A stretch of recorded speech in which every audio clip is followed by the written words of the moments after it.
Olá, eu sou o Dr. Tiago Taton, psicólogo, especialista e mestre em ciência da religião, doutor em psicologia com pós-doutorado em psiquiatria e ciências do comportamento. Fiz minha carreira acadêmica em parte no Brasil, parte no exterior. Recentemente no Brasil, a gente tem visto o crescimento muito grande do movimento de práticas baseadas em evidências na psicoterapia, em particular. A ciência da psicologia é algo enorme, que inclui pesquisas sobre psicoterapia, em particular sobre eficácia de psicoterapia. O que que é isso? Você quer poder saber se você tem uma doença X e se existe um tratamento para essa doença X que faça com que ela diminua o seu impacto ou desapareça. De fato, é o tão temido modelo médico. Não precisa ter medo do modelo médico, ele não é um bicho-papão. Aliás, quando você tem uma bronquite ou quebra um dedo, é esse modelo que te salva. Obviamente, a transposição desse modelo médico para o pensamento em psicoterapia, em psicologia, ele pode abarcar algumas ingenuidades, tentar fazer essa transposição ipsiliteris, até porque também dentro da própria medicina existem áreas do cuidado médico que apelam mais à subjetividade e outras que são mais objetivas, onde trabalham, por exemplo, com um osso. Então você vê o osso, você olha o osso, você consegue definir a diferença entre uma fissura e uma fratura, e o grau um, 2, 3, 4, 5, 6, até que aquilo vire uma fratura. E outras coisas mais subjetivas, talvez como dor ou a própria psiquiatria, né? Então nem a medicina é tão objetiva assim como às vezes parecem querer dizer ou as pessoas pensam. Então, quando a gente tenta transpor esse modelo de pensar em eficácia na psicoterapia, tem um lado muito bom disso, que é poder ter clareza. Quem busca ajuda, principalmente, imagina que você recebe um diagnóstico, olha o modelo médico aí, de um psicólogo, uma psicóloga, tipo, você tem transtorno do espectro autista, e que isso, a pessoa traz isso como um sofrimento. Então, ela quer saber qual é a solução, doutor, qual é a solução, doutora? E você quer que o médico, a médica, no caso, o psicólogo, a psicóloga, te dê o remédio, né? Remédio tal de tantas em tantas horas ao longo de tantos dias.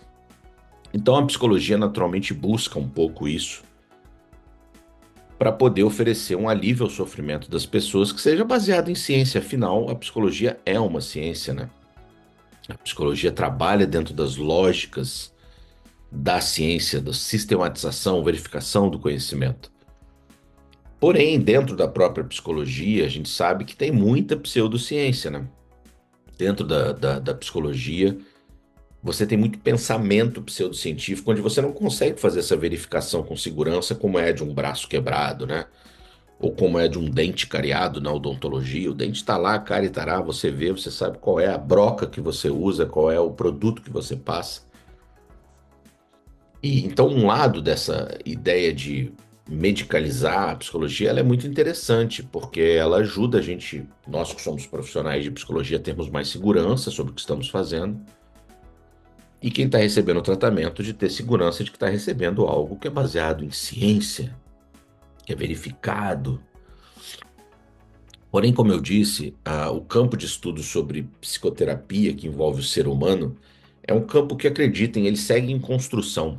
A definição de ciência psicológica, ela segue em aberta, ela segue em divergência, inclusive, né, entre comportamentalistas, mentalistas, mais cognitivistas, menos contextualistas. É um campo acadêmico super complexo, o campo do entendimento humano, e corre o risco, sim, como o pessoal da PBE acusa, de cair num relativismo extremo. Já que a gente não sabe muito bem sobre o ser humano, vale tudo. E aí vira um vale tudo muito louco, né? Muito perigoso, aliás, que é um vale tudo assim de. A psicologia fica perecível, né? Fica perecível, não, ela fica porosa, ela aceita qualquer constelação familiar, horóscopo, tudo pode virar psicologia. Então a gente precisa sim trabalhar dentro de algumas regras científicas, é muito importante. O que ocorre é que, como o movimento da PBE é recente no Brasil, e ele veio associado à oferta de cursos e formações, e para te convencer muitas vezes, claro que é importante, e de fato é importante, você estudar prática baseada em evidência, trouxe uma ideia, ou ficou uma ideia, não sei se baseado nas pessoas que procuraram, nas que ofereceram, não sei exatamente, de que aqui está a solução para os problemas de psicólogos e psicólogas inseguros, inseguras, né? Não vamos mais ficar inseguros, agora nós temos instrumentos, temos protocolos de intervenção, temos delimitação clara de doença psicológica, né? Temos um código, um nome para cada coisa, então não sofram mais, vocês aí, profissionais de psicologia, que não sabiam bem o que faziam na clínica, estavam aí dependendo apenas de psicanálises ou de gestaltes, existencialismos, rogerianismos. Venham para nós que nós temos a solução. Me traga o problema que eu trago a solução. E claro que ao fazer isso, como a audiência, nós, o público, está muito imaturo em relação ao que é prática baseada em evidência em psicoterapia, né, mensuração de eficácia clínica, e conhece muito pouco sobre a pesquisa na área, né? A população conhece muito pouco, os estudantes, os profissionais de psicologia. Se eu fizer um marketing bem feito, eu consigo te convencer. Então, o que eu acabo fazendo? Eu preciso letrar o meu público, né? E preciso convencer de que essa visão médica, ela realmente é valiosa. E aí, claro, a gente começa a entrar em algumas coisas, como por exemplo, eu preciso dar nomes bem claros às doenças psicológicas, aos sintomas que se agrupam em doenças, e ao fazer isso, eu preciso acreditar que essa é a melhor forma de entender o adoecimento psicológico, e é importante que vocês saibam que, inclusive, em relação a isso há controvérsias, né? Se devemos tratar as doenças mentais como grandes agrupados, e cada vez a gente agrupa mais, e às vezes desagrupa e agrupa. E aí, mas por quê? Se a gente consegue agrupar e dar um nome, é mais fácil da gente também propor um tratamento do outro lado. Então, o nome disso é transtorno de personalidade borderline, por exemplo. A gente para de olhar aquilo mais de uma ótica individual e a gente começa a usar uma ótica que vale para todos, né? Então, tem, sei lá, 200 mil pessoas com transtorno de personalidade borderline. A gente até abrevia TPB, supondo que essa doença afeta todas essas outras pessoas de maneira relativamente igual ou estável. Essa é uma visão que, inclusive, tá em discussão, inclusive há proponentes, como o próprio professor Stephen Hayes, que tem um vídeo muito legal que chama Let's Kill the DSM, vamos matar o DSM, que é a catalogação dessas doenças em prol de uma visão mais idionômica, uma visão mais de dentro do próprio de cada indivíduo. Bom, de um lado eu preciso pressupor essa estabilidade dessas doenças, assim como eu tenho numa ortopedia, os tipos de fratura de um osso do húmero no braço, eu tenho lá das doenças mentais. De outro lado, eu preciso pressupor que eu consigo medir exatamente o nível de adoecimento dessas pessoas. A gente usa psicometria para isso. Então, eu preciso acreditar que os instrumentos medem realmente aquilo que eu defini de maneira cristalina o conceito e as pessoas responderam os questionários também de maneira correta e a gente conseguiu capturar todas as variáveis daquele indivíduo ali. E que eu criei um tratamento que melhora aquilo, eu preciso acreditar também que o meu tratamento exerceu o efeito naquelas variáveis. É super difícil de fazer pesquisa controlada, experimental em psicoterapia. Porém, nós precisamos fazer, precisamos tentar. E nós fazemos, e muitas vezes fazemos bem feito, e os resultados são bons e as pessoas se aliviam do sofrimento. Porém, é importante a gente manter o raciocínio de que há uma fragilidade nessa estrutura. Há uma grande fragilidade, nós não temos muita certeza sobre isso tudo. Porém, alguns vão dizer, bom, é melhor a gente trabalhar com esse probabilismo, né, do que a gente ficar à mercê de charlatanismos em psicologia. É um bom argumento, esse é um bom argumento. Porém, o que eu tenho visto muito por aí é que, principalmente estudantes ou jovens psicólogos e psicólogas, não entendem que esse modelo também é frágil. Se não fosse frágil, não estaria, por exemplo, o professor Stephen Hayes ou pesquisadores aí. Tem uma pesquisa recente, até legal, vou tentar botar na tela, falando: olha, a gente precisa pesquisar de dentro dos indivíduos, mais caso a caso, né? Do que essa pesquisa que se chama nomotética, de grandes números, que é um modelo experimental, um modelo médico. Não tenho medo dessa palavra, tá? É como um todo. Então, é um exemplo para vocês é o seguinte: eu trabalhei com pesquisa experimental com grandes números. Ah, o meu campo de pesquisa é o mindfulness, atenção plena. A gente usou uma escala para medir a ansiedade, né? A gente queria ver se o mindfulness ajudava a diminuir a ansiedade. Como o mindfulness ajuda a pessoa a perceber melhor o que ela sente, ela respondia à escala de ansiedade com um score maior. Então estava parecendo que o mindfulness aumentava a ansiedade. E a gente teve que mudar a escala, mas muitas pesquisas de mindfulness foram feitas assim, né? Ou seja, é muito difícil de você fazer esse controle. A gente teve que mudar a escala para uma escala de sensibilidade e ansiedade que mensurava melhor o que a gente acreditava que estava mobilizando naquelas pessoas. Então existe uma série de crenças, de fato, de que a gente consegue fazer o controle experimental de maneira muito adequada na pesquisa experimental e produz resultados de eficácia realmente confiáveis. Grande parte das pesquisas são pesquisas mal feitas, quase experimentais, com pouquíssimo controle de variável, baixíssimo controle de variável. Muitas vezes a gente chama de padrão ouro certas intervenções que não existem nem outras intervenções para se contraporem a ela, ou a pesquisa sobre outras intervenções é muito pobre. E a gente chama uma coisa de padrão ouro de tratamento, como se de fato aquilo representasse o melhor tratamento. E veja bem, eu não estou dizendo aqui que vocês têm que abandonar tratamentos, ou que não representa o melhor tratamento.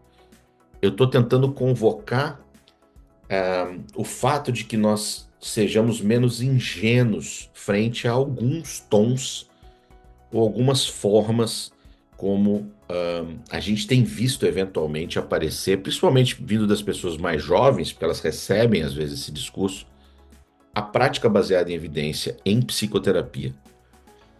Muitas vezes desconsiderando a importância dos fatores comuns, né, da relação terapêutica, do peso que isso tem nos desfechos clínicos, acreditando que de fato intervenções e protocolos são as grandes responsáveis pelas melhoras clínicas.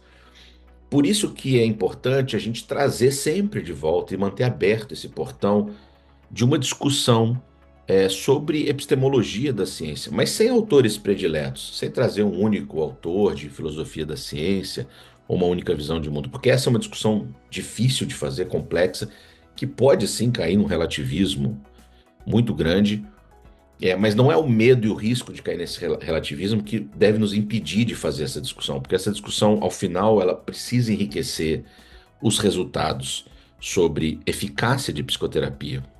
O que eu estou tentando convidar as pessoas a fazerem aqui é tomarem muito cuidado em advogar uma ideia muito apressada e ingênua de que práticas baseadas em evidência são a cura para a confusão de um campo científico estranho, que é o campo da ciência psicológica de eficácia de psicoterapias. Não abandonem a pesquisa experimental. Não abandonem as pesquisas difíceis, complicadas, o controle de variáveis quase impossível da gente fazer. A ingenuidade que a gente tem muitas vezes com acreditar no poder da psicometria, de que nossos testes realmente capturam, né, aquilo que gostaríamos. Não abandonem principalmente o poder da pesquisa qualitativa, a pesquisa dos estudos de caso único, a pesquisa qualitativa em todas as suas vertentes, desde a pesquisa fenomenológica, ground theory, as pesquisas de multimétodos, né? Agora, a gente precisa tomar muito cuidado para, nesse processo da gente crescer junto, enquanto profissionais de psicologia, não desqualificar ou gerar mais dor num campo como é o nosso, de profissionais inseguros, mal treinados, mal formados, mas é muito difícil da gente curar isso, né? Seja eu, se eu vender um curso de fenomenologia e a cura da psicoterapia ou prática baseada em evidência, né?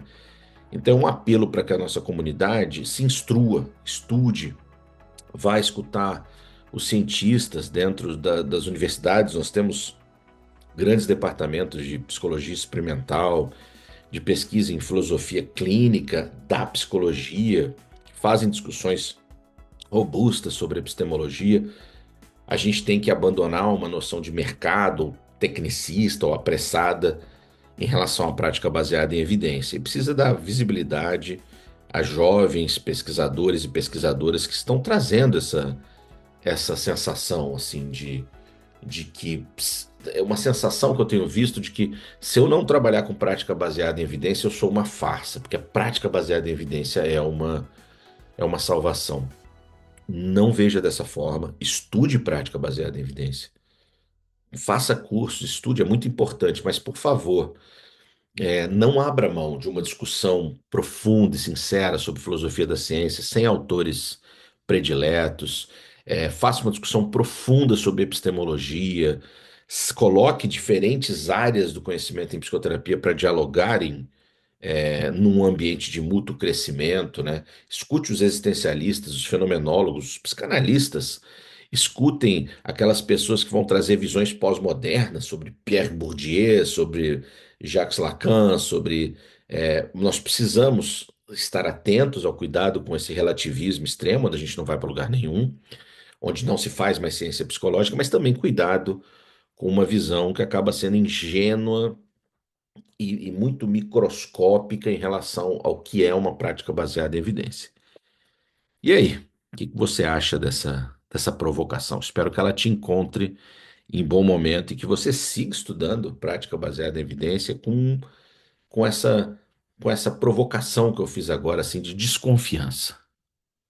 É isso.